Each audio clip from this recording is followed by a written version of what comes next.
प्रत्येक बातमीतील घटनेच्या वास्तविकतेची तुलना थेट पाहत रहा सांगली अपडेट। डोक्यात दगड घालून तरुणाचा खून। रुग्णालयातील काम आटोपून घरी जात असताना एका युवकाचा डोक्यात दगड घालून खून करण्यात आल्याची घटना मंगळवारी सकाळी उघडकीस आली।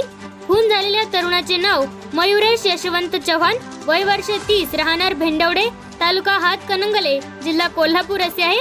तो सांगलीत एका हॉस्पिटलमध्ये काम करत असल्याची माहिती समोर आली आहे। खून झालेल्या घटनास्थळी तरुणाची एक बाईकही आढळली आहे।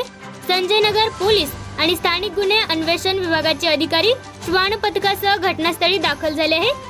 मयूर चव्हाण सांगलीतील एका हॉस्पिटलमध्ये काम करत होता। काल रात्री तो हॉस्पिटलमधून काम आटपून बाहेर पडला। त्यानंतर आज सकाळी मयूर याच्या खुनाचा प्रकार उघडकीस आला। याबाबतची माहिती मिळताच संजय नगर पोलिसांनी घटनास्थळी धाव घेतली। खुनाचा तपास संजय नगर पोलीस करीत आहेत। आरोपी पकडण्यासाठी इतर ठिकाणी पथके तैनात करण्यात आली आहे। घटनास्थळी उपपोलीस अधीक्षक प्रणिल गिल्डा, संजय नगर पोलीस ठाण्याचे पोलीस निरीक्षक बयाजी कुरळे, स्थानिक गुन्हे अन्वेषण विभागाचे पोलीस निरीक्षक सतीश शिंदे यांनी घटनास्थळाची पाहणी केली।